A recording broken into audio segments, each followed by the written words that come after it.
Hello बच्चों, आइए प्रश्न को देखते हैं। अवकल समीकरण x dy माइनस में y dx बराबर 0 का हल निरूपित करता है। और क्या निरूपित करता है? यहाँ पे चार विकल्प है। विकल्पों को पहले मैं समझा देता हूँ। देखो, विकल्प ए कहता है समकोणीय अतिपरवलय, या जिसको हम लोग रेक्टेंगुलर हाइपरबोला भी कह सकते हैं या फिर आयताकार अतिपरवलय भी कह सकते हैं। ये अतिपरवलय का एक विशेष रूप होता है जिसकी उत्केंद्रता वर्गमूल 2 बन जाए। उसके बाद में हम लोग आगे बढ़ते हैं। बी विकल्प में बोला गया है परवलय जिसका शीर्ष बिंदु मूल बिंदु पर हो। और यहाँ पे देखो, इनके रूप भी हम लोग लिखते हुए चलते हैं। ये समकोणीय अतिपरवलय या आयताकार अतिपरवलय का रूप अपने पास समीकरण इस तरह से आता है। मानक समीकरण लिख रहा हूं मैं, एक्स वाई बराबर में सी स्क्वायर के रूप का आता है। उसके बाद में परवलय जिसका जो शीर्ष है वो मूल बिंदु पर हो। वो अपने पास दो तरह के परवलय बनते हैं। एक तो वाई स्क्वायर बराबर में प्लस माइनस 4ax, ठीक है, एक्स अक्ष जिसकी अक्ष बन जाए। और दूसरा अपने पास वाई अक्ष जिसकी अक्ष बन जाए तो प्लस माइनस में 4a y बन जाता है। इसी तरह मूल बिंदु से होकर जाने वाली रेखा जो है अपने पास, देखो, वाई स्क्वायर बराबर में mx प्लस सी। ये अपने पास किसी भी व्यापक रेखा का समीकरण होता है जिसमें m जो है रेखा का ढाल होता है और c उसका y अंतखंड कहलाता है। अगर ये अंतखंड जीरो यहाँ पे एक गलती कर दी मैंने, ये वाई स्क्वायर नहीं होगा, रेखीय समीकरण है, y बराबर में mx प्लस सी होगा।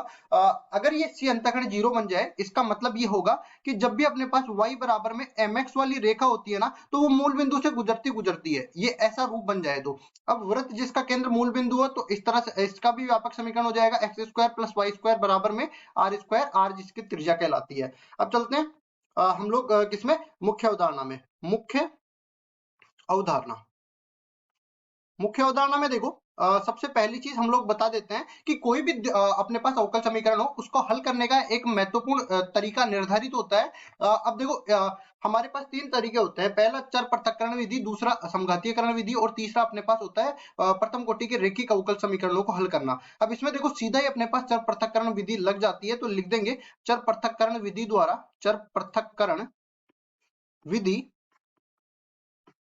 द्वारा अवकल समीकरण का हल ज्ञात करना।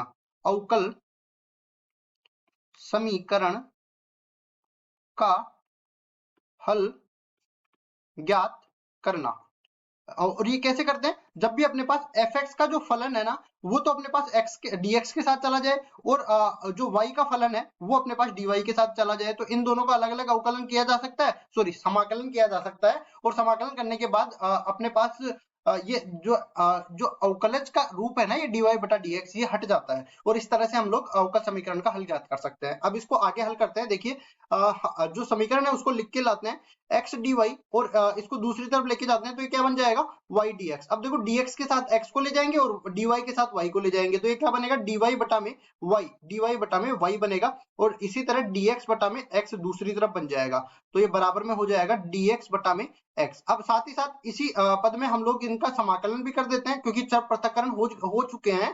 तो देखो, एक बटा y का क्या हो जाएगा, ln y। और इसी तरह दूसरी तरफ एक बटा एक्स का क्या हो जाएगा, ln c, sorry ln c नहीं है, ln x होगा। ln c तो हम लोग इसमें अचर पद लगाएंगे, और क्यों लगाएंगे, क्योंकि हमें ln को इसमें से हटाना है।